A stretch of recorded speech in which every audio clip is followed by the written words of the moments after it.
Hello to all, you all are welcomed on the channel let's explore radiation. और आज के इस class में हम देखने वाले हैं 100 MCQs on the topic MRI, जो कि बहुत ही ज़्यादा बेनिफिशियल रहने वाले हैं आपके अपकमिंग रेडियोग्राफर और एक्सरे टेक्नीशियन के कंपटीशन एग्ज़ाम के लिए। कॉज यू ऑल नो कि जो MRI है वो हमारा बहुत ही एक मेजर टॉपिक है या फिर एक मेजर पार्ट है सिलेबस का। तो उसके आज हम 100 MCQs सॉल्व करने वाले हैं। कोशिश है कि ये प्रॉपर जो 100 MCQs है वो अच्छे तरीके से आपका टॉपिक MRI पूरा क्लियर कर दे। ठीक है, तो today's 100 MCQ series on the topic MRI। Class शुरू करने से पहले मैं आप सबको एक इम्पॉर्टेंट इन्फॉर्मेशन दे देती हूँ। जो भी ऐसे स्टूडेंट है जो प्रिपरेशन कर रहे हैं रेडियोग्राफर और एक्सरे टेक्नीशियन के कंपटीशन एग्ज़ाम की, वो एस्पायरेंट्स का कोर्स बाय कर सकते हैं, जो कि आपको अवेलेबल है 499 में ओनली, और फर्स्ट 7 डेज़ के लिए बिल्कुल फ्री है। नीचे डिस्क्रिप्शन में आपको इसका लिंक दे दिया है। ठीक है, फर्स्ट 7 डेज़ के लिए ये कोर्स बिल्कुल फ्री है, free to explore all the content available by the aspirants. और आफ्टर 7 डेज़ भी जब आप कोर्स बाय करोगे तो अगर आप इस पर प्रोमो कोड लगाओगे रेडिएशन, तो आपको इस 499 प्राइस में भी 10% ऑफ मिलने वाला है। ठीक है, तो स्टार्ट करते हैं क्लास को from question number 1। What does MRI stand for? MRI का पूरा नाम पूछ रहा है। MRI का पूरा नाम क्या होता है? Magnetic resonance imaging, metabolic radiation imaging, molecular radio active interference या मैकेनिकल रेजोनेंस इंडिकेटर। तो बिल्कुल MRI is an imaging technique that usage a strong magnetic field and radio frequency pulses, nuclear magnetic resonance of hydrogen atoms, that is magnetic resonance imaging. Next question है, what does MRI originally called? MRI को originally किस नाम से जाना गया था? X ray tomography, nuclear magnetic resonance, radio active imaging या फिर प्रोटोन इमिशन स्कैनिंग। तो MRI was originally known as NMR। ठीक है, जो क्या बोलते हैं, principle of MRI that is nuclear magnetic resonance. जो वर्ड न्यूक्लियर था वो बाद में रिमूव्ड हो गया था। ठीक है, अच्छा, ये जो वर्ड न्यूक्लियर था बाद में रिमूव्ड हो गया था, और इसका रीज़न क्या था कि भाई न्यूक्लियर से जो फियर है, ठीक है, डर आ रहा था कि भाई न्यूक्लियर से कुछ हार्मफुल तो नहीं है ना ये, जबकि MRI आप सबको पता है सेफ़ है। तो फियर को हटाने के लिए जो न्यूक्लियर वर्ड है उसको रिमूव कर दिया गया था। Even though MRI has no ionizing radiation. ठीक है, X ray tomography it will be refers to CT radio active imaging, no MRI is non radio active imaging nuclear की बात कर गया।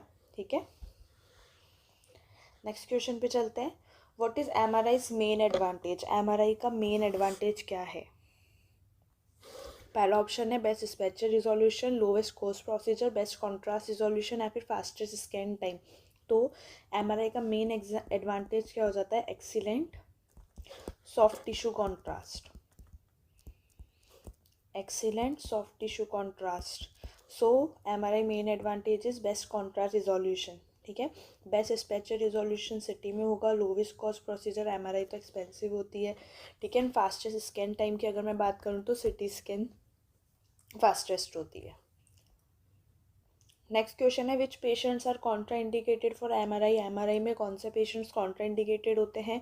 Those with metal implants, pregnant women, diabetic patient या फिर hypertensive patients. तो MRI के अंदर बहुत ज़्यादा स्ट्रॉन्ग मैग्नेटिक फील्ड होता है, जो क्या करता है, फेरोमैग्नेटिक इम्प्लांट्स को अपनी साइड अट्रैक्ट कर सकता है। ठीक है, तो क्या हो जाएगा, those with metal implants which are absolute contraindication for MRI।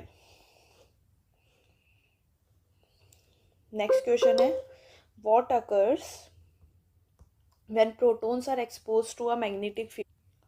कि भाई जब प्रोटॉन्स को हम मैग्नेटिक फील्ड से एक्सपोज करेंगे, ठीक है, जब जो प्रोटॉन्स हैं, जब हमने पेशेंट को लेटाया, पेशेंट की बॉडी में जो अबेंडेंट प्रोटॉन्स है, हाइड्रोजन एटम, जब हमने मैग्नेटिक फील्ड मशीन ऑन करी तो क्या होगा? सबसे पहले प्रोटॉन के साथ they stop moving, alignment and precession occur, they emit radiation, they change atomic number. तो क्या हो जाएगा? Alignment and precession occur. ठीक है, स्टॉप मूविंग नहीं, they continue spinning, emit radiation no, only emit radio frequency signal during relaxation, change atomic number possible ही नहीं है। ठीक है, तो क्या हो जाता है, दे अलाइन पैरेलल और एंटी पैरेलल। ठीक है, अलाइनमेंट बदलेगा, they precise वूबल around the magnetic field. Next question है what happens when radio frequency pulses are turned off. जब हम रेडियो फ्रिक्वेंसी पल्सेस को ऑफ कर देंगे तो क्या होगा? रेजोनेंस स्टॉप हो जाएगा, रिलैक्सेशन होगा, प्रोटॉन्स फ्रीज या मैग्नेटिक फील्ड कोलैप्सेस। तो आफ्टर आरएफ पल्स रिमूवल, ठीक है, आफ्टर आरएफ पल्स रिमूवल क्या हो जाएगा? प्रोटॉन्स रिटर्न टू इक्विलिब्रियम, ठीक है, protons return to equilibrium, that is relaxation occur. T1 recovery longitudinal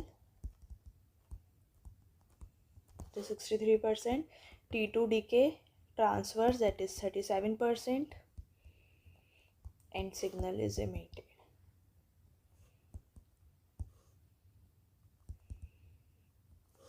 ठीक है, क्लियर है? तो देखो रेजोनेंस स्टॉप नहीं होता है, रिलैक्सेशन बिगिन होगा, protons freeze incorrect, magnetic field collapses, no magnetic field remains constant. तो जब हम रेडियो फ्रिक्वेंसी पल्स को टर्न ऑफ कर देंगे तो after RF pulse removal protons equilibrium पे रिटर्न हो जाएंगे, T1 रिकवरी होगी, T2 डीके होगा। नेक्स्ट क्वेश्चन है what type of material is gadolinium. Gadolinium किस टाइप का मटेरियल है? जो gadolinium as a contrast agent हम एमआरआई में यूज़ कर रहे हैं वो किस टाइप का मटेरियल है? डायामैग्नेटिक, पैरामैग्नेटिक, फेरोमैग्नेटिक या नॉन मैग्नेटिक। तो गैडोलिनियम क्या है? पैरामैग्नेटिक, जो क्या करता है? शॉर्टन्स T1 relaxation time, increases signal intensity,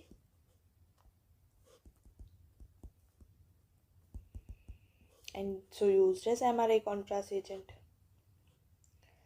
next question है हमारा what is use for MRI main magnets. MRI main magnets के लिए हम क्या यूज़ करते हैं? ठीक है, पैरामैग्नेटिक मटेरियल, डायामैग्नेटिक, फेरोमैग्नेटिक या प्लास्टिक। तो MRI main magnets it is made from ferromagnetic cells which is used in superconducting magnets and which are used in MRI machines.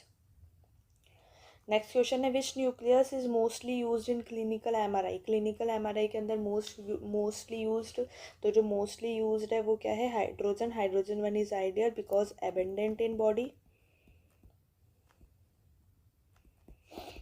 Abandoned in human body, high gyromagnetic ratio and strong signal. Carbon 13 use in spectroscopy, sodium 23 research में use कर लेते हैं और oxygen 17 तो rarely use होता है।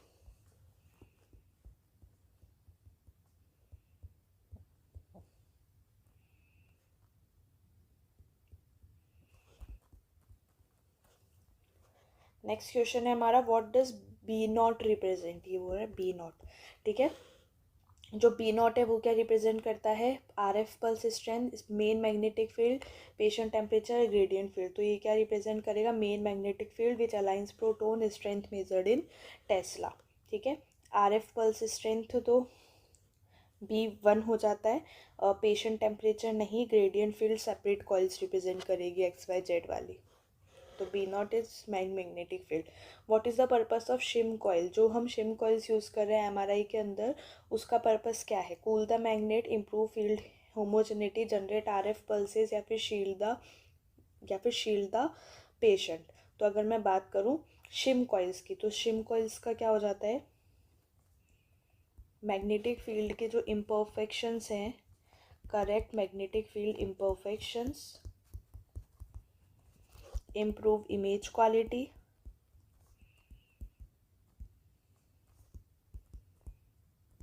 ठीक है, एंड ऑल्सो रिड्यूस आर्टिफैक्ट्स, ठीक है। अब करेक्ट मैग्नेटिक फील्ड इम्परफेक्शंस, ठीक है, by improving field homogeneity, that is option number B. Cool the magnet, helium करता है ये तो। जनरेट आरएफ पल्सेस, या आरएफ कॉइल्स का काम होगा। Shield patient, RF shielding room, ठीक है। नेक्स्ट क्वेश्चन है which coil provides the highest signal to noise ratio. कौन से टाइप की कॉइल है जो कि highest signal to noise ratio provide करेगी? Body coil, head coil, surface coil या फेस अरे कॉइल, ठीक है। तो which coil provides the highest SNR, that is surface coils, ठीक है, because surface coil placed close to anatomy, high signal and limited depth. Body coil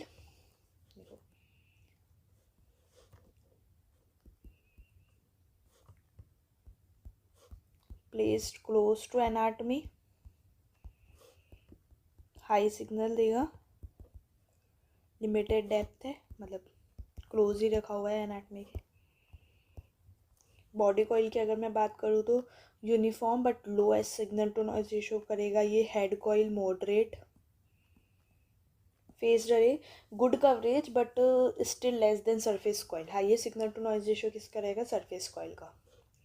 next question है what do gradient magnets control, जो gradient magnets है वो क्या control करते हैं, slice selection, patient temperature, RF pulse duration या magnet quenching. ठीक है, तो पेशेंट टेम्परेचर नहीं, RF pulse duration RF system control करेगा, मैग्नेटिक क्वेंचिंग इमरजेंसी प्रोसेस हो गया। तो ग्रेडियंट मैग्नेट्स क्या करते हैं, it can provide spatial encoding, that is provide slice selection, phase and frequency encoding.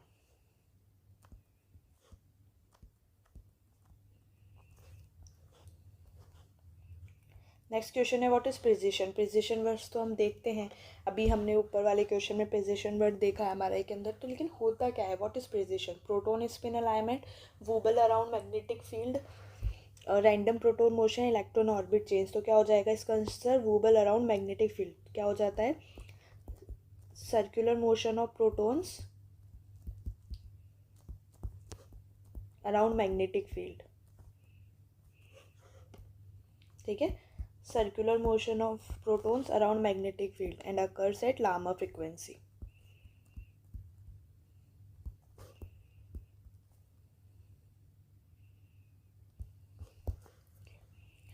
Next question पे चलते हैं, what determines Larmor frequency, Larmor frequency को कौन डिटरमाइन करेगा, RF pulse duration, gyromagnetic ratio into magnetic field, patient weight या room temperature. तो क्या हो जाएगा आंसर इसका, Larmor frequency is equal to gyromagnetic ratio into main magnetic field. Next question है व्हाट क्रिएट्स फेस कोहेरेंस। ठीक है, इनमें से क्या फेस कोहेरेंस क्रिएट करता है, turning of gradients, applying RF pulses, cooling the magnet या पेशेंट मूवमेंट। तो forces protons into same face. ठीक है, आरएफ पल्स, ठीक है, by applying RF pulse forces protons into same face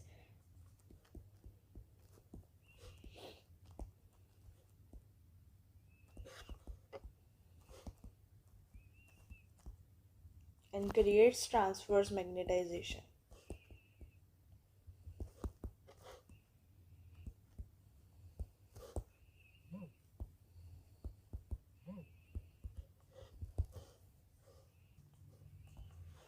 next question पे चलते हैं, what occurs during relaxation, relaxation के दौरान क्या होता है, ऊपर भी मैंने एक्सप्लेन किया था। During relaxation protons release absorb radio frequency energy, signal is detected bye receiver coils. तो क्या हो जाएगा आंसर इसका, सिग्नल इमिशन। ठीक है, एनर्जी का एब्जॉर्प्शन हो रहा है, अकर्स ड्यूरिंग आरएफ पल्स। ठीक है, और देखो प्रोटॉन्स रिलैक्सेशन के दौरान क्या हो जाएगा, during relaxation protons released absorbed radio frequency energy. ठीक है, now signal is emitted, signal is detected by receivers coil.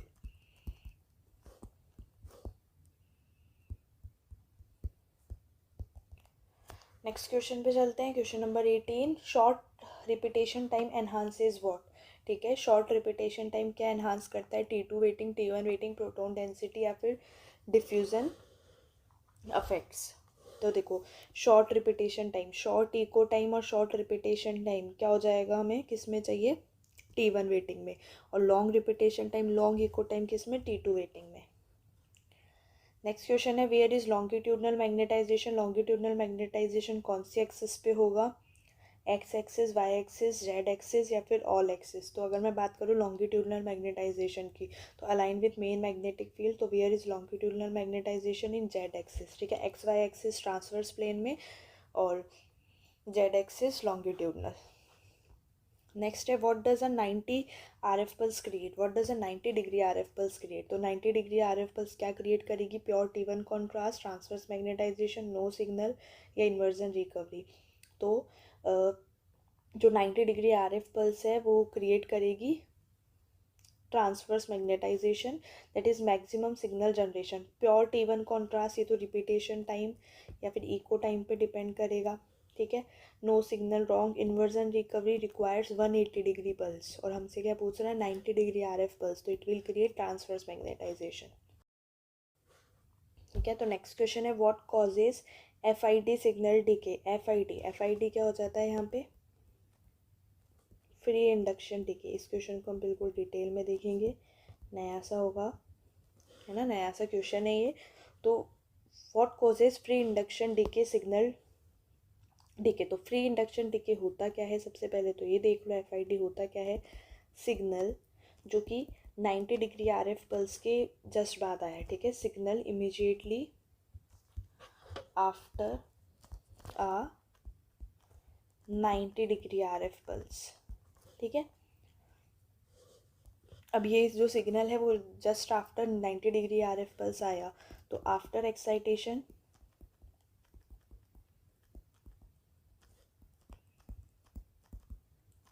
Spins lose phase coherence, जो हमने देख लिया था प्रीवियस क्वेश्चंस में, कोहेरेंस क्या है, due to spin spin interactions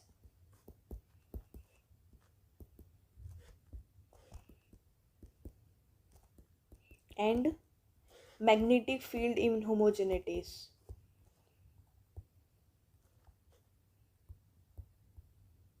जिसकी वजह से क्या हो रहा है, loss of phase, that is T2 decay, ठीक है, that is dominated by T2 dephasing. आई बात समझ में। ऑप्शन नंबर बी क्या बोल रहा है कि भाई जो फ्री इंडक्शन डिके है सिग्नल है वो होता क्या है, वो सिग्नल जो कि immediately after 90 degree RF pulse आया है, तो एक्साइटेशन के बाद स्पिन लॉस फेस कोहेरेंस किस वजह से, स्पिन इंटरैक्शन और मैग्नेटिक फील्ड इनहोमोजेनिटीज की वजह से। जब मैग्नेटिक फील्ड इनहोमोजेनिटी हो रहा है तो लॉस ऑफ फेज हो रहा है, that is T2 decay which is dominated by T2 dephasing. तो क्या हो जाएगा इसका answer, option number B. T1 recovery की मैं बात करूँ तो it happens along Z axis, does not cause signal loss. RF heating की अगर मैं बात करूँ तो सेफ्टी इशू है, कोई सिग्नल की फिजिक्स को रिलेट नहीं कर रही इससे। ग्रेडियंट फेलियर की भी अगर मैं बात करूँ तो ये क्या करता है, आर्टिफैक्ट, ठीक है, artifact causes artifacts not decay, ठीक है, आर्टिफैक्ट होता है इसकी वजह से, ना कि डिके। तो डिके किस वजह से हो रहा है, due to T2 dephasing. Next question है which magnet type uses liquid helium, कौन से मैग्नेट का टाइप है जो कि लिक्विड हीलियम यूज़ करता है, तो लिक्विड हीलियम जिसे सुपर कंडक्टिंग मैग्नेट्स, ठीक है, it is made up of niobium titanium coils, ठीक है। Must be cool to 4 Kelvin, liquid helium enables zero electrical resistance. Most clinical MRI use this type, most clinical MRI कौन सी है, 1.5 Tesla या 3 Tesla, और standard अभी कौन सी है हमारी 1.5 टेस्ला। नेक्स्ट क्वेश्चन पे चलते हैं। अच्छा, और बाकी मैग्नेट्स पे अगर मैं देखूँ तो रेजिस्टिव मैग्नेट्स इलेक्ट्रिसिटी यूज़ कर रही है, ना कि हीलियम परमानेंट है, ऑलवेज मैग्नेटिक, नो कूलिंग, ठीक है। इलेक्ट्रोमैग्नेट कोई मैग्नेट टाइप का स्पेसिफिक टर्म नहीं है। व्हाट अकर्स ड्यूरिंग क्वेंचिंग, तो क्वेंचिंग के दौरान क्या होता है, ठीक है, क्वेंच का मतलब क्या होता है, sudden loss of super conductivity,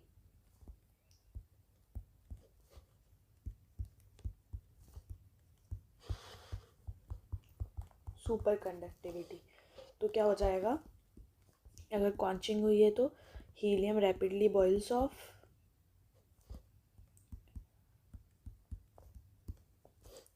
magnetic field collapses, और ये किस में हो जाएगा, इमरजेंसी सिचुएशन में, मतलब क्या हो रहा है, magnet shut down, that is option number A. Next question है what improve signal to noise ratio in phased array, phased array के अंदर सिग्नल टू नॉइज रेशियो कैसे इंप्रूव होगा, larger coil size, multiple receivers, higher magnetic field, longer repetition time, ठीक है। तो क्या हो जाएगा भाई, सिग्नल टू नॉइज रेशियो की अगर मैं बात करूँ फेज्ड अरे कॉइल्स में, तो फेज्ड अरे कॉइल्स क्या करेगी, मल्टीपल रिसीवर्स यूज़ करेगी, ठीक है। तो क्या हो जाएगा, signal to noise ratio improve हो जाएगा, तो multiple small surface coils use करेगी which has each has its own receiver, ठीक है, जिसमें से हर सरफेस कॉइल का अपना ओन खुद का रिसीवर है। तो मल्टीपल रिसीवर्स हो गए, और जिससे क्या हो जाएगा, signal to noise ratio high हो जाएगा, large coverage area, enables parallel imaging, ठीक है। नेक्स्ट क्वेश्चन पे चलते हैं। Which gradient selects axial slices, कौन सी ग्रेडियंट है जो कि एक्सियल स्लाइसेस सेलेक्ट करेगी। तो slice selection gradient that is applied perpendicular to desired size axial slice, ठीक है। कौन सा ग्रेडियंट एक्सियल स्लाइसेस सेलेक्ट करेगी। तो भाई जो एक्सियल स्लाइस है, देखो ऑल तो हो नहीं सकता because only one gradient at a time, तो axial slice X Y plane, ठीक है। Gradient must along Z axis,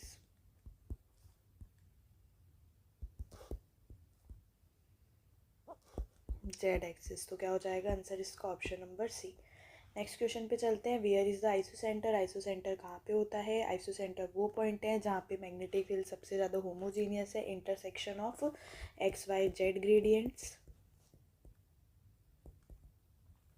ठीक है। यहाँ पे क्या होता है, बेस्ट क्वालिटी इमेज्ड यहाँ इसी पॉइंट पे अचीव होती है हमें, ठीक है। तो वो वेयर इज़ द आइसोसेंटर कहाँ पे होगा, तो क्या हो जाएगा ग्रेडियंट इंटरसेक्शन।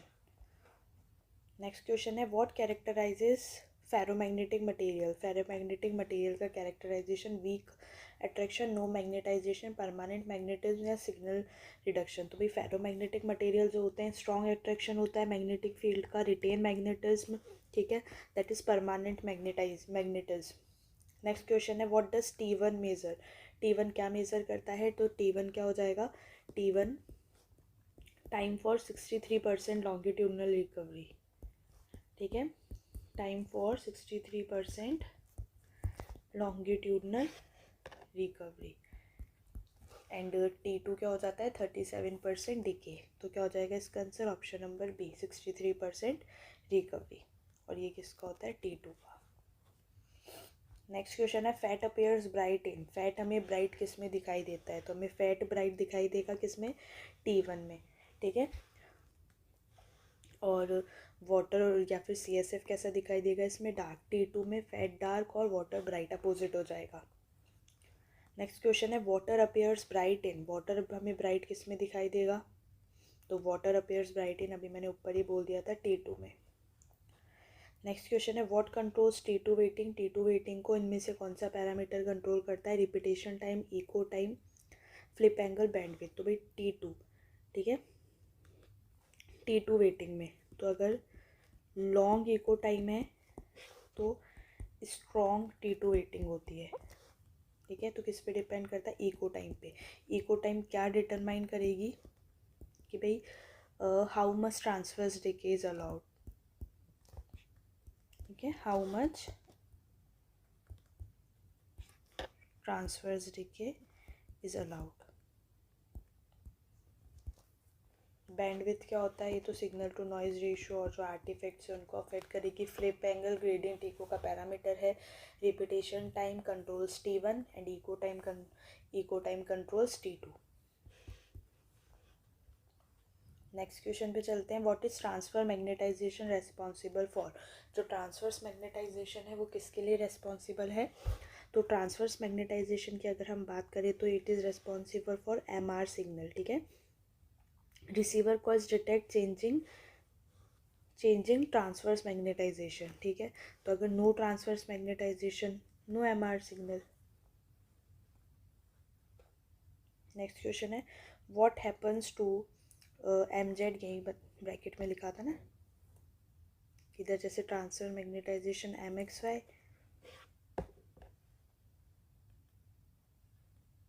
तो ये क्या हो गया लॉन्गिट्यूडनल मैग्नेटाइजेशन, ट्रांसवर्स MXY और ये MZ, ठीक है।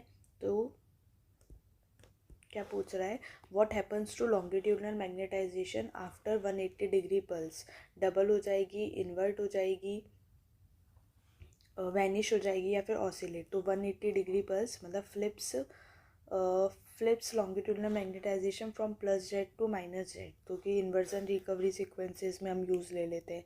तो क्या हो जाएगा ये वन आफ्टर 180 डिग्री पर, तो फ्लिप मतलब इन्वर्ट हो जाएगा, ठीक है। What happens to longitudinal magnetisation after 180 degree pulse, it flip हो जाएगी, इन्वर्ट हो जाएगी, ठीक है। Vanishes, it happens after 90 degree, भाई डबल होना तो इम्पॉसिबल है, नहीं ऑसिलेट होगी। नेक्स्ट क्वेश्चन है what is the primary function of के स्पेस इन एमआरआई। एमआरआई के अंदर जो के स्पेस है उसका फंक्शन क्या होता है, तो भाई के स्पेस क्या करता है, के स्पेस क्या करता है, फ्रिक्वेंसी और जो फेज इंफॉर्मेशन है उसको स्टोर करके रखता है, ठीक है। तो के space store frequency and phase information and then image is created using Fourier transformation method. तो प्राइमरी फंक्शन क्या हो गया के स्पेस का, store patient demographic data contain raw MRI signal data before reconstruction. तो बिल्कुल के स्पेस ने क्या किया, रो एमआरआई सिग्नल डेटा है, फ्रिक्वेंसी और फेज इंफॉर्मेशन उसको स्टोर करके रखा रिकंस्ट्रक्शन से पहले, फूरियर ट्रांसफॉर्म से पहले। नेक्स्ट देखो, यहाँ मत कंफ्यूज होना कि भाई स्टोर वर्ड आ गया तो ये भी पेशेंट डेमोग्राफिक डेटा तो पैक्स में स्टोर रहता है। Control magnet temperature that is cryogen system. Next question है which K space line contribute most to image contrast. कौन सी के स्पेस लाइन है जो कि मोस्ट कंट्रीब्यूट करती है इमेज की कॉन्ट्रास्ट में। Outer peripheral line, central lines, leftmost line या राइट मोस्ट लाइन, ठीक है। तो जो सेंट्रल लाइंस होती है that is in centre of के space, low spectral frequency and image contrast में सबसे ज़्यादा कंट्रीब्यूशन देती है कौन सा, सेंट्रल लाइंस। आउटर जो पेरिफेरल लाइंस होती है वो किस में हो जाती है, स्पेक्ट्रल रिजोल्यूशन में। और जो लेफ्ट मोस्ट और राइट मोस्ट लाइन है ये तो इरिलेवेंट है डायरेक्शन ही। तो outer peripheral line spectral resolution और central lines image contrast. Next question है in which what increases signal to noise ratio. इनमें से ऐसा कौन सा पैरामीटर है जो signal to noise ratio increase करेगा। Decreasing repetition time, increasing bandwidth, using large coils, increasing NSA that is average. तो क्या हो जाएगा इसका आंसर, ठीक है। तो भाई एनएसए क्या हो जाता है, नंबर ऑफ सिग्नल एवरेजेस, सिर्फ एवरेजेस से ध्यान रख लेते हैं। तो भाई signal to noise ratio is directly proportional to root NSA that is number of signal averages. तो अगर हम एनएसए बढ़ाएंगे, एवरेजेस बढ़ाएंगे तो क्या होगा, सिग्नल टू नॉइज रेशियो भी बढ़ेगा। अगर हम रिपीटेशन टाइम डिक्रीज करेंगे तो क्या होगा, सिग्नल टू नॉइज रेशियो भी डिक्रीज होगा। बैंडविड्थ बढ़ाएंगे तो increasing the amount of noise captured which decreases the signal to noise ratio. अगर हम लार्जर कॉइल्स यूज़ कर रहे हैं तो larger field of view which can decrease the local signal to noise ratio, ठीक है। तो क्या हो जाएगा, अगर नंबर ऑफ सिग्नल है, ये याद रखना रिलेशनशिप। नेक्स्ट क्वेश्चन है which tissue appears brightest on T1 weighted images, ठीक है। T1 वेटेड इमेजेस के अंदर हमें इनमें से कौन से टिश्यू है जो कि ब्राइटेस्ट दिखाई देंगे। तो अभी हमने ऊपर बात करी फैट, हमें T1 के अंदर कैसा दिखाई देगा, ब्राइट। नेक्स्ट क्वेश्चन है what is the typical repetition time range for T2 waiting imaging, ठीक है। रिपीटेशन टाइम के रेंज पूछ रहा है T2 वेटेड इमेजिंग के अंदर। तो T2 वेटेड इमेजिंग के अंदर हमें पता है लॉन्ग रिपीटेशन टाइम और लॉन्ग ही क्या होता है, इको टाइम, ठीक है। तो क्या हो जाएगा आंसर इसका, कितना रहता है, टिपिकल रिपीटेशन टाइम रेंज होती है more than 2000 millisecond. Next question है which artefact appear as alternating bright dark lines. कौन सा आर्टिफैक्ट है जो कि कैसे अपेयर होगा, as an alternating bright dark lines, ठीक है। तो देखो केमिकल शिफ्ट तो फैट वाटर मिस रजिस्ट्रेशन है। जिपर के अंदर आरएफ लीकेज लाइन, ठीक है। एलियजिंग के अंदर रैप अराउंड देखेगा। लेकिन टर्नकेशन या फिर इसको हम गिब्स आर्टिफैक्ट भी बोल सकते हैं, ठीक है। इसके अंदर due to limited k space sampling क्या होता है, इसके अंदर जो के स्पेस सैम्पलिंग है,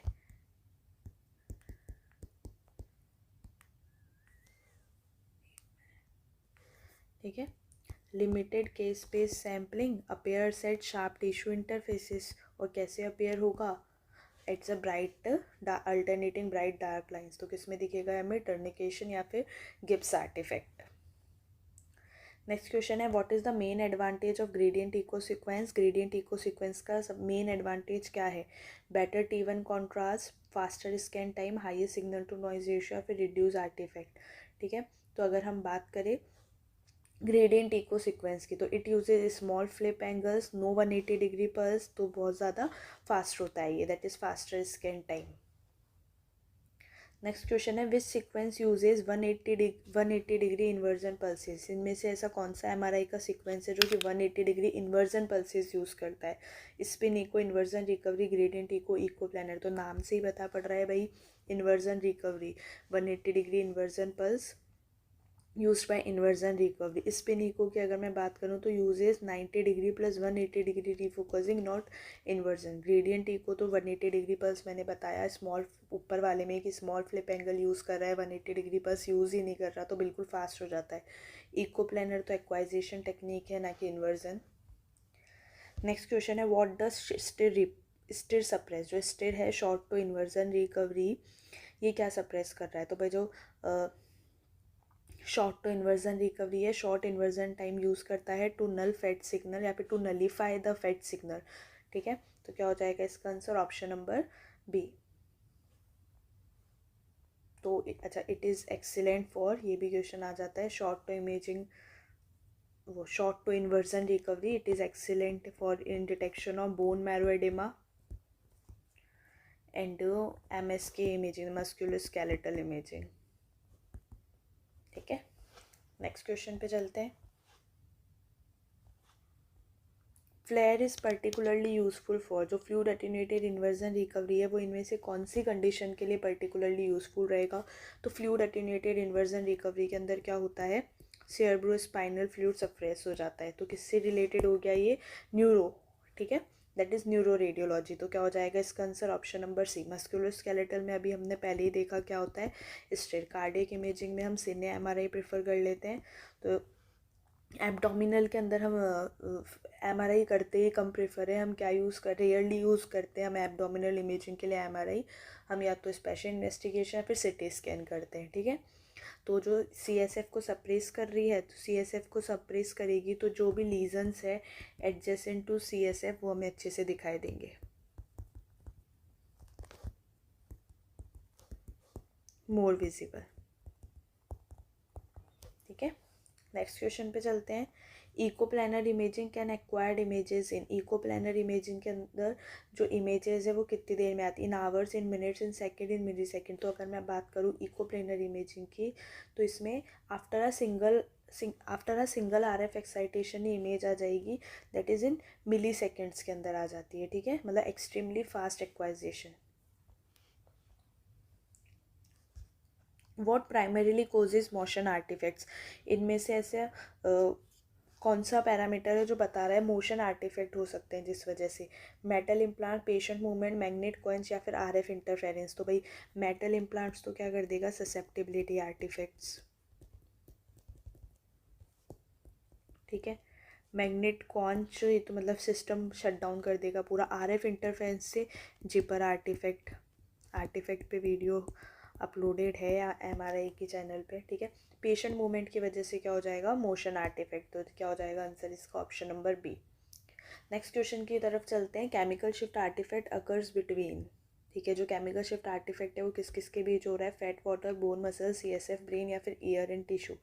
ठीक है, तो केमिकल शिफ्ट आर्टिफैक्ट की अगर मैं बात करूँ तो it causes misregistration between fat and water. तो it occurs between fat and water. Next है magic angle artifact occurs. Okay, जो मैजिक एंगल आर्टिफैक्ट है वो क्या अफेक्ट करता है? Brain tissue, tendons and ligament, abdominal organ, blood vessels. तो magic angle artifact का जो मैंने वीडियो लिया था उसमें भी बताया था। मैजिक एंगल आर्टिफैक्ट क्या होता है? Occurs when collagen fibres are oriented at 55 degree angle to main magnetic field. ठीक है, तो ये किसको अफेक्ट करता है? Tendons and ligaments, that is option number B. ठीक है, मैजिक एंगल आर्टिफैक्ट तक पर 55 डिग्री एंगल क्रिएट करेगा। नेक्स्ट क्वेश्चन है what increases spatial resolution. Spatial resolution कौन से फैक्टर इंक्रीज करेगा? Larger field of view, thicker slices, smaller matrix या डिक्रीज पिक्सल साइज। तो देखो लार्जर फील्ड ऑफ व्यू, अगर फील्ड ऑफ व्यू ज़्यादा है तब तो रिजोल्यूशन क्या होगा, कम होगा। थिकर स्लाइसिस में भी रिजोल्यूशन कम होता है, thinner slices increases resolution. Smaller matrix, तो स्मॉलर मैट्रिक्स का मतलब क्या हो जाएगा, लार्जर पिक्सल, ठीक है। और लार्जर पिक्सल्स हैं तो मतलब रिजोल्यूशन क्या हो जाएगा, घट जाएगा। तो डिक्रीज पिक्सल साइज, ठीक है। Smaller pixels, smaller voxels, smaller voxels and high matrix, तो क्या हो जाएगा, स्पेक्चर रिजोल्यूशन क्या हो जाएगा, इंक्रीज हो जाएगा, इम्प्रूव हो जाएगा। नेक्स्ट क्वेश्चन है विच इज़ नॉट अ के स्पेस एक्सिस, इनमें से कौन सा के स्पेस एक्सिस नहीं है, तो के space axis frequency and phase encoding not amplitude, ठीक है। Amplitude signal intensity not spatial encoding. Next question है long echo time produces, long echo time क्या प्रोड्यूस करेगा, T1 weighting, T2 weighting, proton density weighting या diffusion imaging. तो long echo time की अगर मैं बात करूँ तो it allows transfers magnetization to decay, ठीक है। तो long echo time produces T2 weighting, ठीक है। T1 के अंदर दोनों शॉर्ट रहेंगे, echo time and repetition time दोनों, और इसके अंदर क्या रहते हैं, लॉन्ग। और प्रोटॉन डेंसिटी में short echo time and long repetition time. और डिफ्यूजन वेटिंग की अगर मैं बात करूँ तो सेपरेट ग्रेडियंट होते हैं इसमें। What does repetition time primarily affect, तो रिपीटेशन टाइम प्राइमरीली किसको अफेक्ट कर रहा है, तो मैंने ऊपर ही बताया था कि भाई इको टाइम तो कंट्रोल कर रहा है T2 वेटेड को, और जो रिपीटेशन टाइम है वो प्राइमरीली अफेक्ट कर रहा है T1 वेटेड को, ठीक है। क्योंकि repetition time controls longitudinal recovery, ठीक है। शॉर्ट रिपीटेशन टाइम तो स्ट्रॉन्ग T1 कॉन्ट्रास्ट।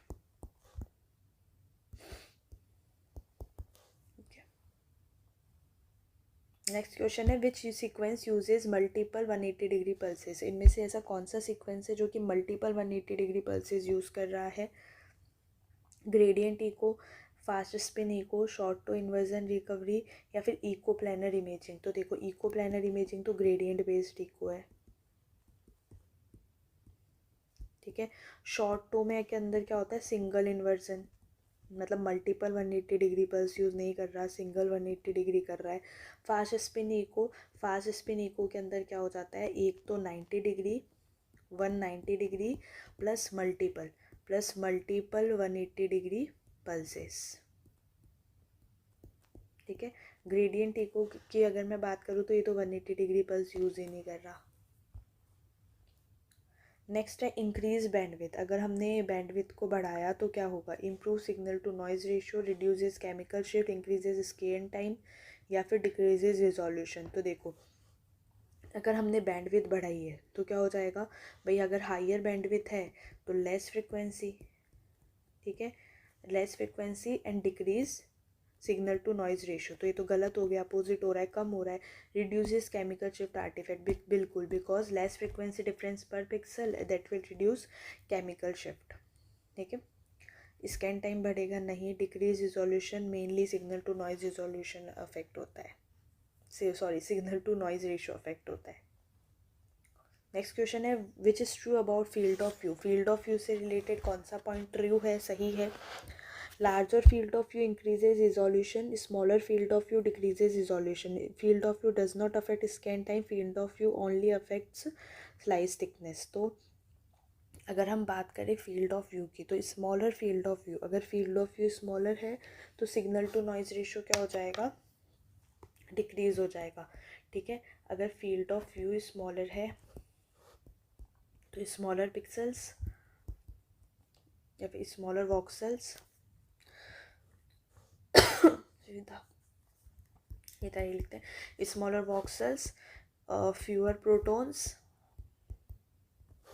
और सिग्नल टू नॉइज रेशियो क्या हो गया, decrease.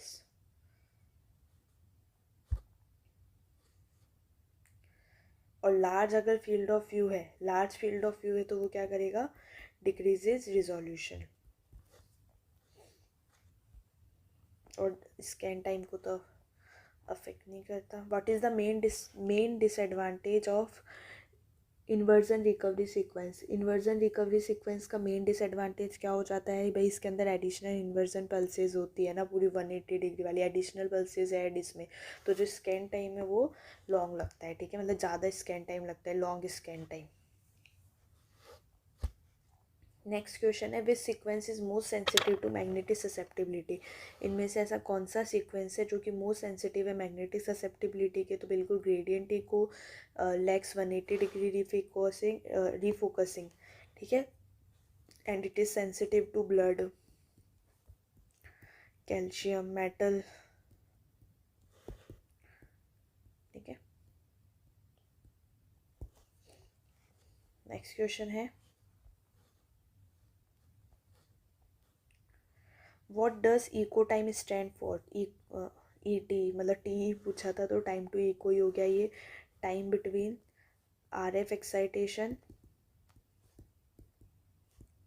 And echo formation,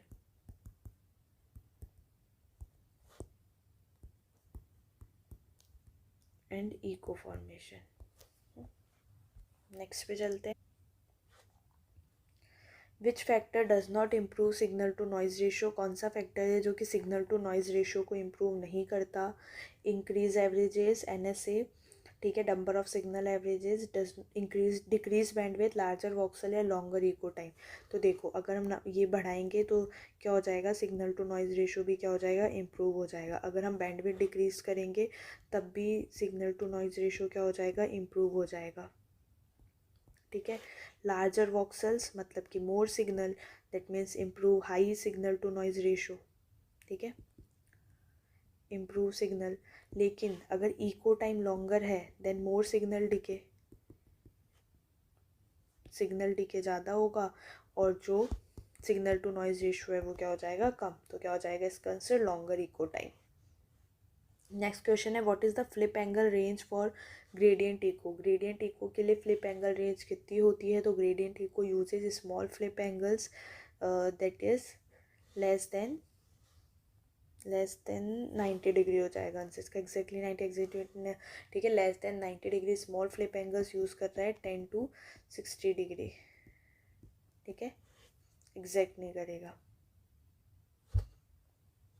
next है ट्रंकेशन आर्टिफैक्ट अपेयर एज, जो ट्रंकेशन आर्टिफैक्ट है वो कैसे अपेयर होगा, गिब्स फिनोमिना, गिब्स आर्टिफैक्ट भी बोलते हैं इसको हम, तो आपने देखा था due to insufficient k space sampling की वजह से ये हो रहा है, ठीक है, तो कैसा दिखाई देगा ये, एज रिंगिंग, ठीक है, घोस्टिंग तो मोशन में हो रहा है, जिपर लाइंस आपको आर एफ लीक के अंदर दिखाई देगी, fat water miss registration chemical shift के अंदर, ठीक है। एज रिंगिंग मतलब कि अकर्स एट शार्प कॉन्ट्रास्ट बाउंडरिंग, ठीक है, विच अपेयर एज एज रिंगिंग, जो वो लाइंस बन जाती है उसके एजेस पे वो ऐसे दिखाई देगी।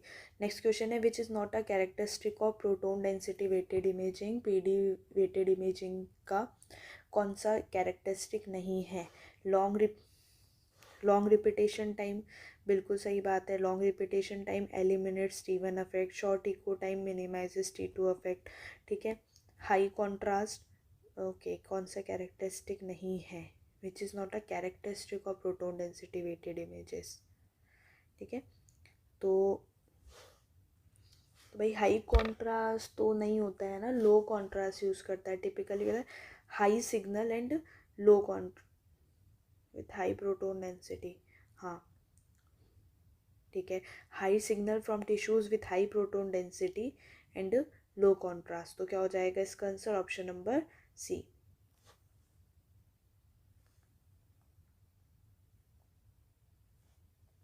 नेक्स्ट क्वेश्चन है what primarily determines voxel size, voxel size को कौन सा फैक्टर डिटरमाइन करेगा, field of view and matrix, repetition time, echo time, flip angle या बैंडविड्थ, तो बिल्कुल अगर हम बात करें वॉक्सल के साइज की तो voxel size, field of view and matrix size, ठीक है, repetition, echo time, contrast, note, geometry, flip angle, signal strength और बैंडविड्थ, नॉइज और आर्टिफैक्ट्स को।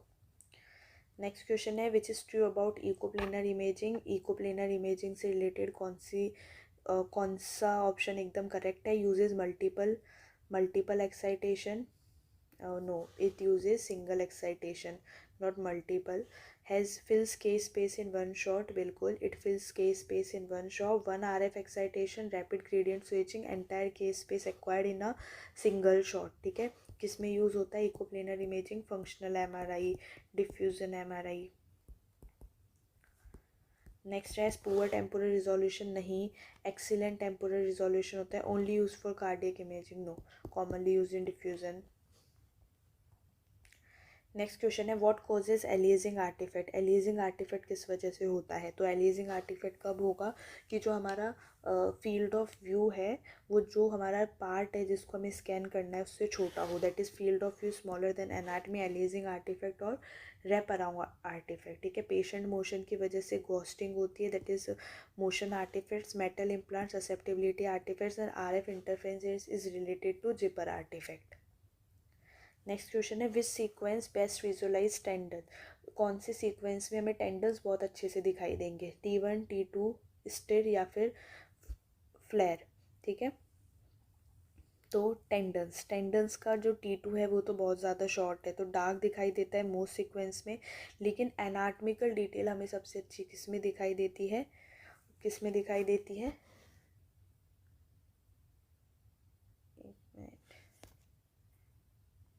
T1 के अंदर. ठीक है, तो भाई बेस्ट एनाटमिकल डिटेल तो हमें किस में दिखाई देगी? T1 वेटेड के अंदर. ठीक है, T2 में तो टेंडन्स हमें डार्क ही दिखाई देंगे, इसमें तो नहीं दिखाई देगा अच्छे से. शॉर्ट टू इन्वर्जन रिकवरी की अगर मैं बात करूँ तो इसमें मैजिक एंगल आर्टिफैक्ट आ सकता है, फॉल्सली ब्राइटन टेंडन्स दिखाई देंगे, मतलब गलत ही. तो इसको एडिमा के लिए प्रेफर करते हैं हम, ना कि एनाटमिकल डिटेल के लिए. ठीक है, फ्लूइड अटेन्यूएटेड तो न्यूरोस्पेसिफिक है. तो कौन सा sequence best visualize tendon? That is T1 weighted. Next question है what is the primary use of fluid attenuated inversion recovery. तो fluid attenuated inversion recovery, long inversion time, null cerebrospinal fluid signal, that means CSF suppression. Next question है criss cross artifact is also called. Criss cross artifact को हम और क्या बोलते हैं? Chris cross artefact का दूसरा नाम है हियरिंग बोन. क्या होता है भाई क्रिस क्रॉस आर्टिफैक्ट की अगर मैं बात करूँ तो it is caused by gradient malfunction. ठीक है,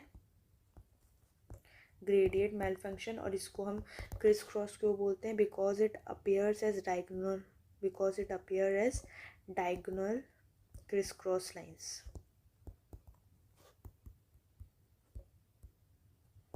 ओके, नेक्स्ट क्वेश्चन है primary. What is the primary unit for measuring k space data. K space data को मेजर करने के लिए प्राइमरी यूनिट क्या हो जाएगी? तो के space represents spectral frequency.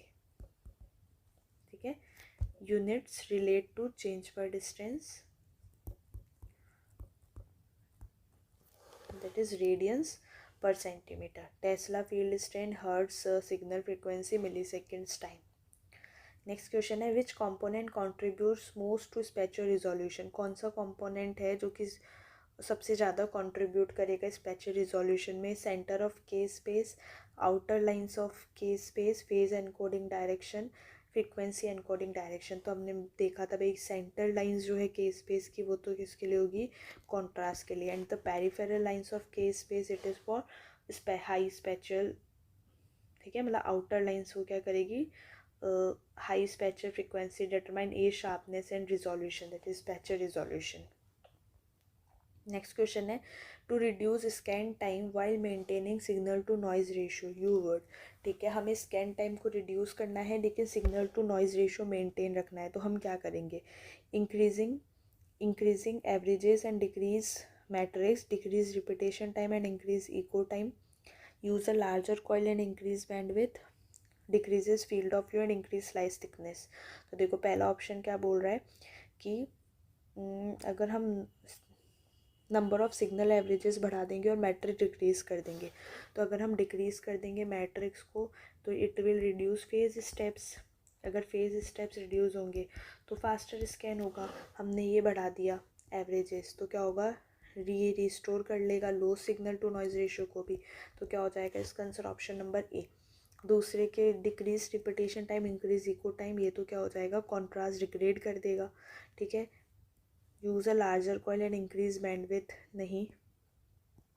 Bandwidth reduces signal to noise ratio, decrease feed angle that is decrease resolution. तो क्या हो जाएगा, स्कैन टाइम को हमें रिड्यूस करना है signal to noise ratio maintain रखते हुए, तो हम क्या करेंगे, increase averages and decrease matrix. Next question है which tissue has the shortest T2 relaxation time. कौन से टिश्यू का सबसे कम T2 रिलैक्सेशन टाइम होगा, CSF, ग्रे मैटर, टेंडन या फिर फैट। तो अगर हम बात करें T2 रिलैक्सेशन टाइम की, तो देखो जिनके पास जिन टिश्यूज़ के पास हाई वाटर कंटेंट है उसका तो क्या हो जाएगा, हाई वाटर कंटेंट है, क्योंकि T2 के अंदर क्या दिखाई देता है हमें, वाटर कैसा दिखाई देता है, ब्राइट।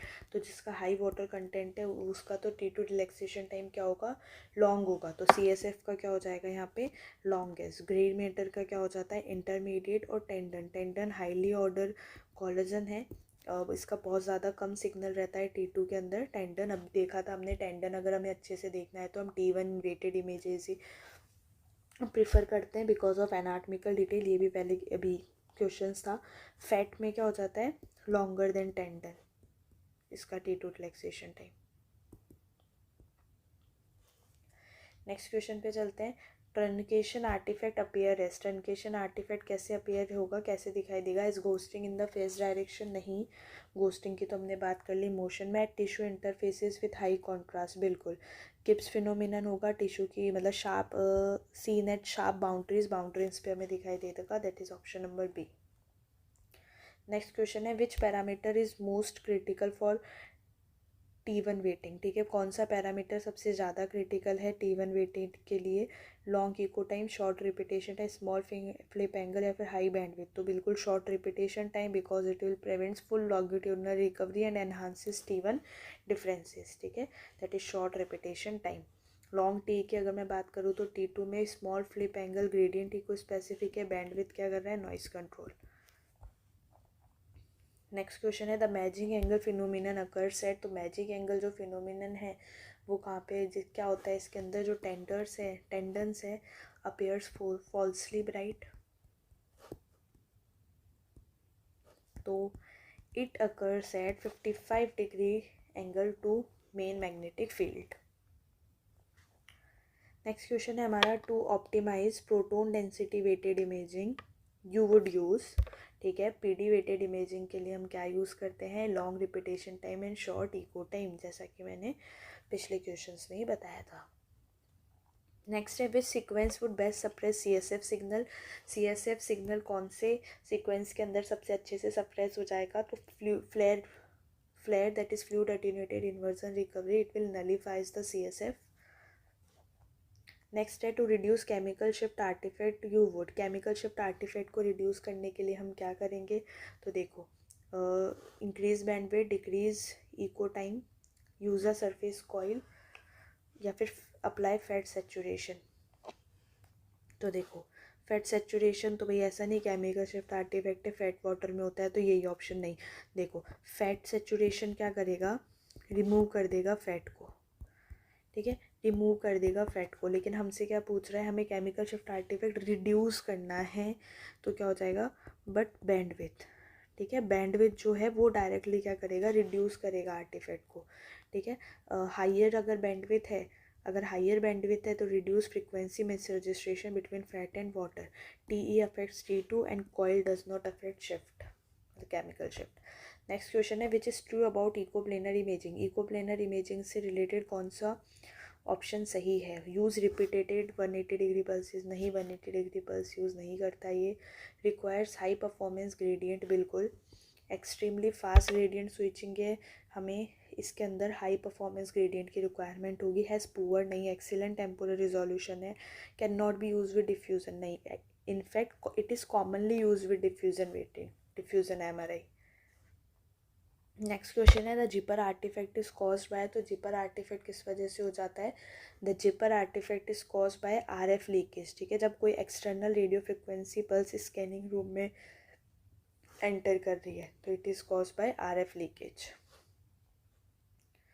नेक्स्ट है which nucleus has the highest gyromagnetic ratio. कौन से न्यूक्लियस का गायरोमैग्नेटिक रेशियो सबसे ज़्यादा होगा, किसका हो जाता है, hydrogen 1 which gives the strongest signal. अच्छा फॉस्फोरस 31 भी कहाँ यूज़ होता है, मैग्नेटिक रेजोनेंस स्पेक्ट्रोस्कोपी में। नेक्स्ट क्वेश्चन है which magnet type has the highest operating cost, कौन से मैग्नेट के टाइप का जो ऑपरेटिंग कोस्ट है वो सबसे ज़्यादा होता है। तो भाई किसका हो जाता है, सुपर कंडक्टिंग का। क्यों, क्योंकि इसके अंदर हमें लिक्विड हीलियम चाहिए, ठीक है, क्रायोजेनिक मेंटेनेंस चाहिए जो टेम्परेचर वाला हो जाता है, and high installation and service cost, देखिए यही यूज़ होता है 1.5 और जो 3 टेस्ला के एमआरआई सिस्टम है। Permanent low cost low field है, ठीक है, resistive high electricity but overall cheaper है, ठीक है। तो क्या हो जाएगा, कौन सा हाईएस्ट ऑपरेटिंग है, सुपर कंडक्टिंग। नेक्स्ट क्वेश्चन है the herringbone artifact is resolve by, जो हेरिंगबोन आर्टिफैक्ट है वो कैसे सही हो सकता है, ठीक है। तो it is cause by gradient instability, जो हमने पहले देखा था पहले वाले क्वेश्चन में। तो ठीक है, तो क्या बोल रहे हैं, रिजॉल्व मतलब कि जो हेरिंग बोन आर्टिफैक्ट है उसको हम सही कैसे कर सकते हैं। Increasing averages, reconstructing the image, applying shimming, या using a spin echo sequence. तो भाई ग्रेडियंट इनस्टेबिलिटी है तो स्पिन इको क्या करेगा, रीफोकस कर देगा फेज अरे को, ठीक है, रीफोकसिंग फेज एरर्स। तो क्या हो जाएगा, it will reduce is artifact. Averages affects noise not pattern artifact. Reconstruction alone won't fix the source and apply shimming. Shimming क्या करता है, मेन मैग्नेटिक फील्ड करेक्ट करता है, ना कि ग्रेडियंट्स। नेक्स्ट क्वेश्चन है विच फैक्टर डज नॉट अफेक्ट के space filling, इनमें से कौन सा फैक्टर है जो कि के स्पेस फिलिंग को अफेक्ट नहीं करता। Echo train length, receiver bandwidth, patient weight, या फिर मैट्रिक्स साइज। तो के space filling depends on matrix size, does not affect, ठीक है, कौन सा अफेक्ट नहीं करता। इको ट्रेन लेंथ का मतलब समझ में आ गया, नंबर ऑफ लाइंस पर रिपीटेशन टाइम, तो ये तो अफेक्ट करता है। रिसीवर बैंडविड्थ बिल्कुल सैम्पलिंग स्पीड डिपेंड करता है। पेशेंट वेट, पेशेंट के वेट पे कोई अफेक्ट नहीं करता k space filling. Matrix size, number of phase step, ये भी अफेक्ट करेगा। Next question, the view sharing technique is used in, view sharing technique, ठीक है, व्यू शेयरिंग टेक्निक मतलब क्या, shares central k space data between frames, जो के space data है उसको शेयर कर रहा है बिटवीन द फ्रेम्स, ठीक है, that is view sharing technique. जो क्या करता है, टेम्पोररी रिजोल्यूशन इम्प्रूव करेगा, dynamic contrast, magnetic resonance, angiography के अंदर हम इसको यूज़ करते हैं, that is time resolved MRA. Next question है which sequence uses balance gradients in all axes, कौन सा सीक्वेंस है जो कि बैलेंस ग्रेडियंट्स यूज़ कर रहा है इन ऑल एक्सेस। तो क्या हो जाएगा आंसर, यूजेस बैलेंस ग्रेडियंट्स, ठीक है, इसको हम FFE भी बोल देते हैं। क्या होता है भाई ये, ट्रू फास्ट इमेजिंग, क्या होता है इसका पूरा नाम, true fast imaging with steady precision, ठीक है। तो it is a type of gradient echo sequence that uses, gradient eco sequence that uses all balance gradients in all three axes, that is slice, phase and frequency encoding. Next question पे चलते हैं, to reduce specific absorption rate that is SAR in 3 tesla MRI you would, अगर हमें specific absorption rate reduce करनी है 3 tesla MRI के अंदर, तो हम क्या करेंगे, फ्लिप एंगल इंक्रीज कर देंगे, ग्रेडियंट इको सीक्वेंस यूज़ करेंगे instead of spin echo, lengthen relaxation time या फिर lengthen repetition time decreases bandwidth, ठीक है।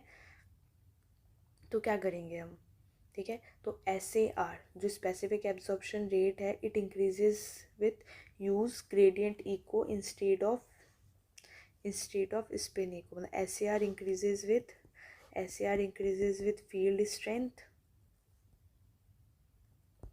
Strength and 180 degree pulses. तो क्या हो जाएगा, जो ग्रेडियंट इको है वो क्या करता है, ग्रेडियंट इको अवॉइड रीफोकसिंग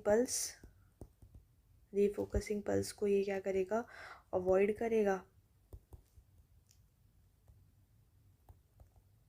तो क्या हो जाएगा, अगर रीफोकसिंग पल्स को अवॉइड करेगा तो जो स्पेसिफिक एब्जॉर्प्शन रेट है वो भी क्या हो जाएगी, decrease, because it increases with, increase कैसे हो रही है ये, फील्ड स्ट्रेंथ और 180 डिग्री पल्सेस से। तो अगर हम ग्रेडियंट टी को यूज़ करेंगे तो ये क्या करेगा, अवॉइड कर देगा रीफोकसिंग पल्स को, जिससे स्पेसिफिक एब्जॉर्प्शन रेट क्या हो जाएगी, डिक्रीज। नेक्स्ट क्वेश्चन है, which artifact appear as focal signal voids near metal. कौन सा आर्टिफैक्ट है जो कि हमें as a focal signal voids दिखाई देगा नियर द मेटल। तो metal causes local field distortion, क्या हो गया इसका मतलब, लोकल फील्ड डिस्टोर्शन या फिर सिग्नल लॉस एंड डिस्टोर्शन। ठीक है, सिग्नल लॉस एंड डिस्टोर्शन। तो कौन सा आर्टिफैक्ट अपीयर होगा ऐसा, तो भाई क्या हो जाएगा, ससेप्टिबिलिटी आर्टिफैक्ट। ठीक है, chemical shift, fat water, truncation, ringing, aliasing, wrap around. Next है, the N/2 ghost artifact occurs in. तो भाई जो N/2 गोस्ट आर्टिफैक्ट है ना, ये एक स्पेसिफिक टाइप का इमेज आर्टिफैक्ट है जो कि हमें किस में मिलता है, कौन से सीक्वेंस में, स्पेसिफिक आर्टिफैक्ट है जो कि हमें किस में मिलेगा, EPI, echo planar imaging sequence के अंदर। ठीक है, it occurs due to inconsistent between the odd and even echoes। ठीक है, इन EPI डेटा एक्वाइजेशन। तो क्या हो जाएगा, this type of artifact occur in echo planar imaging due to phase errors, लिख देती हूँ, due to phase errors between odd even echoes. ठीक है, और अपीयर कैसे हो जाएगी, as a shifted ghost image, odd even echoes, और अपीयर कैसे हो जाएगी, as shifted ghost image.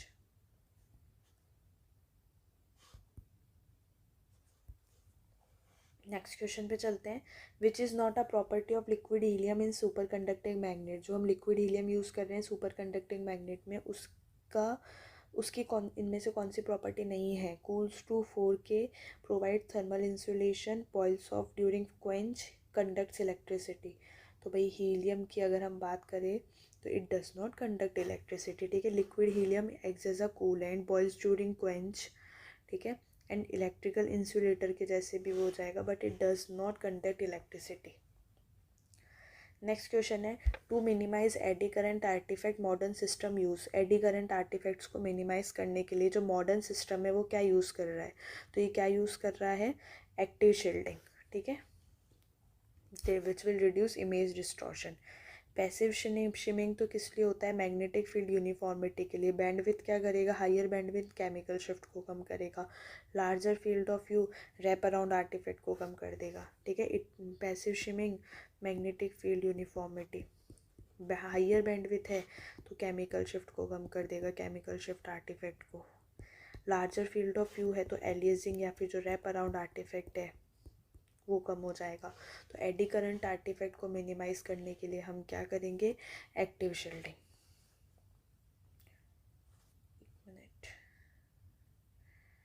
Okay, 91 question number miss हो गया, सॉरी।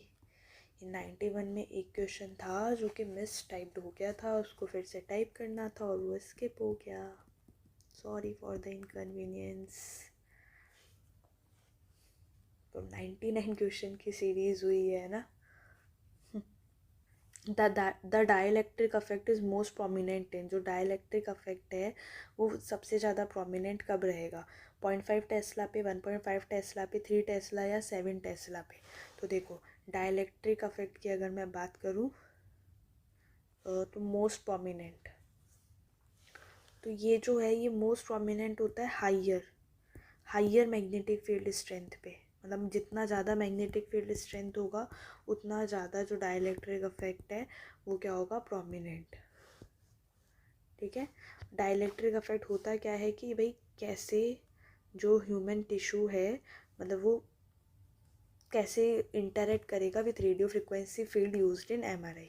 ठीक है, ये होता है डाइलेक्ट्रिक इफेक्ट। तो ये सबसे ज़्यादा प्रोमिनेंट होगा हायर मैग्नेटिक फील्ड स्ट्रेंथ के साथ। तो अकॉर्डिंग टू द ऑप्शन तो आंसर 7 टेस्ला हो जाएगा। और अगर एक वर्ड दे देता है क्वेश्चन में is most prominent clinically at, तो हम आंसर क्या लिखेंगे, 3 टेस्ला। नेक्स्ट क्वेश्चन है, विच कॉन्ट्रास्ट मैकेनिज्म इधर स्पेस है यूनिक टू ग्रेडियंट इको, कौन सा कॉन्ट्रास्ट मैकेनिज्म है जो कि यूनिक है ग्रेडियंट इको सीक्वेंस के लिए? T1 relaxation, T2 decay, proton density या डिफ्यूजन। तो भाई ग्रेडियंट इको के अंदर क्या होता है, इट लैक्स 180 डिग्री रिफोकसिंग, ठीक है, तो it will unique to T2 decay. Next question है to reduce wrap around artifact you would, wrap around artifact को रिड्यूस करने के लिए हम क्या करेंगे? Increase averages, use saturation bond, sorry use saturation band, decrease matrix या फिर अप्लाई पैरेलल इमेजिंग। तो देखो बेसिकली तो रैप अराउंड आर्टिफैक्ट को रिड्यूस करने के लिए हमें फील्ड ऑफ व्यू बढ़ाना है। अब यहाँ पे अकॉर्डिंग टू द ऑप्शन हम आंसर देंगे तो क्या हो जाएगा आंसर, ठीक है, तो इसका आंसर हो जाएगा use saturation band. Saturation band क्या हो जाएगा, सेचुरेशन देखो ये होता कब है, जब anatomy outside the field of view to be incorrectly mapped, ठीक है, on to the opposite side of the image, इसलिए हम इसको क्या बोलते हैं, रैप अराउंड आर्टिफैक्ट। तो अगर हम सेचुरेशन बैंड यूज़ कर रहे हैं जिसको हम स्पेशल प्री सेचुरेशन भी बोलते हैं, तो एक कॉमन मेथड है टू एलिमिनेट,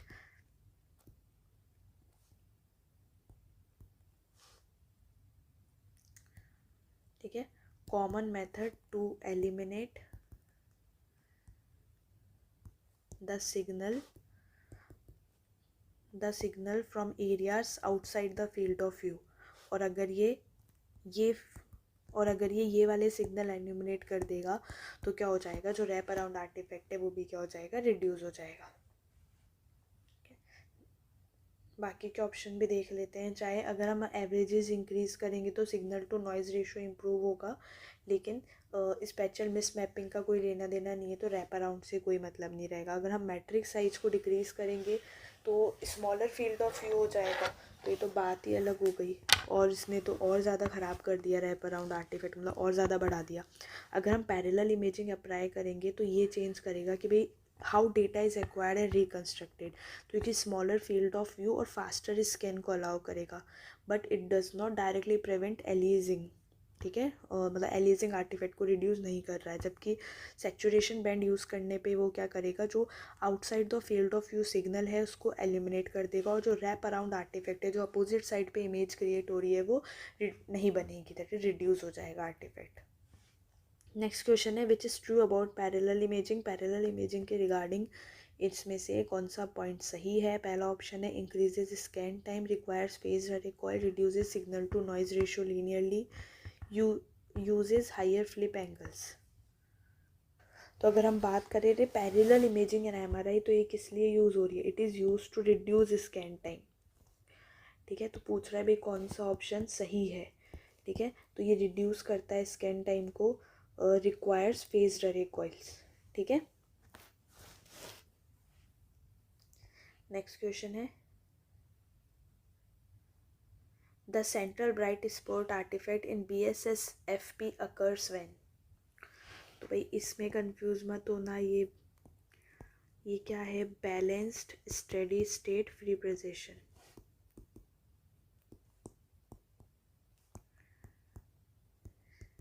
और ये जो सेंट्रल ब्राइट स्पॉट आर्टिफैक्ट है इसको हम बेंडिंग आर्टिफैक्ट भी बोलते हैं और जेब्रा स्ट्रिप आर्टिफैक्ट भी बोलते हैं। तो ये क्या बोल रहा है, ये कब होता है, ठीक है, तो ये कब होता है जब जो रिपीटेशन टाइम है, ठीक है, जब रिपीटेशन टाइम शॉर्टर है than the T2 relaxation time of the tissue. इस कंडीशन के अंदर क्या हो जाएगा, constructive interface of the steady state magnetization which will result in high signal intensity that is bright spot in the centre of the images, ठीक है, तो क्या हो जाएगा आंसर इसका, जब जब रिपीटेशन टाइम शॉर्टर है than the T2 relaxation time, तो कौन सा, option number C. Next question है which sequence would best visualize hemorrhage, इनमें से ऐसा कौन सा सीक्वेंस है जिसके अंदर हैमरेज हमें बहुत अच्छे से दिखाई देगा? T1 weighted gradient echo, T2 weighted fast spin echo susceptibility weighted imaging, या फिर फ्लूइड अटेन्यूएटेड इन्वर्जन रिकवरी। तो अगर हम बात करें हैमरेज की, तो ससेप्टिबिलिटी वेटेड इमेजिंग जो सीक्वेंस है एमआरआई का which is highly sensitive to the magnetic susceptibility difference in tissue, ठीक है, तो इसी प्रॉपर्टी की वजह से it is ideal for visualizing blood product that is haemorrhage, calcification या फिर आयरन का डिपोजिशन, ठीक है, तो किस में अच्छे से करेगा, ससेप्टिबिलिटी वेटेड इमेजिंग। ठीक है, अच्छा T1 वेटेड अगर किसी को आंसर लग रहा है तो जो T1 वेटेड सीक्वेंस है वो हेमरेज दिखाता है differently depending on the stage. मतलब एक्यूट अगर हेमरेज है तो ये हमें दिख जाएगा, मेकिंग इट एक्यूट हेमरेज है कैन बी आइसो इंटेंस, तो making it difficult to visualize effectively. तो gradient echo is somewhat sensitive to susceptibility but less so than susceptibility weighted imaging, मतलब सेंसिटिव तो है बट ससेप्टिबिलिटी इमेजिंग से कम। ठीक है, तो ससेप्टिबिलिटी इमेजिंग है वो बेस्ट सीक्वेंस हो जाएगा हेमरेज के लिए, because it is highly sensitive to the magnetic susceptibility difference cause by blood products. ठीक है, नेक्स्ट पे चलते हैं हम। To minimize acoustic noise during scanning you would. ठीक है, अकॉस्टिक नॉइज को स्कैनिंग के दौरान अकॉस्टिक नॉइज को कम करने के लिए हम क्या करेंगे, स्पिन इको सीक्वेंस यूज़ करेंगे, activate quit mode gradients, increase receiver bandwidth या फिर डिक्रीज स्लाइस थिकनेस। तो हम क्या करेंगे, एक्टिवेट कर देंगे क्विट मोड ग्रेडियंट। ठीक है, मतलब वो नॉइज़ जो कि रैपिड ग्रेडियंट स्विचिंग से आ रहा था तो क्विट मोड क्या कर देगा, उसको रिड्यूस कर देगा। नेक्स्ट क्वेश्चन है which is not a characteristic of 3D acquisition. 3D acquisition का कैरेक्टरिस्टिक क्या नहीं है इनमें से, phase encoding in slice direction बिल्कुल सही है, high signal to noise ratio than 2D बिल्कुल, लॉन्गर स्कैन टाइम बिल्कुल ज़्यादा टाइम लगता है, थिकर नो, थिन मिनिमर स्लाइसेस। ठीक है, थिन कॉन्टेजियस स्लाइसेस। नेक्स्ट और जो लास्ट क्वेश्चन है आज की क्लास का हमारा, the conus medullaris artifact refers to. जो कॉन्स मेडुलरिस आर्टिफैक्ट है वो क्या होता है, CSF pulsation in spine, magic angle in tendons, chemical shifted kidneys या फिर ससेप्टिबिलिटी नियर साइनसिस। तो भाई जो कॉन्स मेडुलरिस ये जो आर्टिफैक्ट है इट इज़ कॉज्ड बाय, ये होता किस वजह से, due to pulsation of CSF around the spinal cord, around the spinal cord. ठीक है, विच ओफन अपीयर घोस्टिंग या फिर ब्लरिंग जैसा दिखाई देगा, that can obscure the actual conus medullaris. क्या होता है भाई कॉन्स मेडुलरिस, जो टेपर्ड एंड है स्पाइनल कॉर्ड की, क्या होता है इस वजह से हमें जो टेपर्ड एंड है स्पाइनल कॉर्ड की वो ब्लड दिखाई देती है, इसको हम क्या बोलते हैं, कॉन्स मेडुलरिस आर्टिफैक्ट, किसकी वजह पर। ठीक है, तो क्या हो जाएगा इसका answer, CSF pulsation in spine. ठीक है, क्लियर है। आई होप कि ये जो 100 क्वेश्चन की सीरीज़ थी अपनी वो आप सबको अच्छी लगी हो। किसी भी स्टूडेंट को किसी भी तरीके का डाउट है तो please let me know in the comment section. पूरे 100 क्वेश्चंस करवाने थे अपन को, इसलिए एक्सप्लेन किया है मैंने, बट ऐसा नहीं कि जैसे हर क्वेश्चन में जब अपन 40 से 50 करते हैं कि हर क्वेश्चन पे ज़्यादा टाइम ले रहे हैं, वो तो पॉसिबल नहीं हो पाया, but I tried my best. Still अगर किसी भी स्टूडेंट को किसी भी तरीके का डाउट है please let me know in the comment section. बेझिझक बिल्कुल, जो भी आपको मतलब कंफर्ट लैंग्वेज लग रही है उसमें आप बिल्कुल अच्छे से पूछ सकते हैं। For sure I will solve your each and every doubt in the comment section two. और अभी जो लाइव चैट चल रही है उस पर भी आप अपना फीडबैक और रेस्पॉन्स दे सकते हो। Thank you, thanks for watching. I tried कि ये जो 100 क्वेश्चंस की सीरीज़ है वो बेनिफिशियल रही हो, और कुछ एक जो चीज़ें हैं मैं हर वीडियो में ट्राई करती हूँ कि वो मैं नई लेके आऊँ, एक रिपीट टेलीकास्ट ना दिखे आपको चैनल पे। ऐसा नहीं है कि अगर MRI की मैंने 3 वीडियो डाली है और तीनों में बार बार हमने सारे क्वेश्चन, या फिर मान लो 100 इसमें करे और फिर कंबाइंड में भी वही 10 क्वेश्चन मिल रहे हैं सेम ही, नहीं। I tried in each video कि कुछ जो क्वेश्चन है वो आपको कुछ नए सीखने को मिले इस चैनल से। आई होप कि आज भी मिले होंगे, जैसे कि कॉर्नस मेडुलरिस आर्टिफैक्ट और ये सब।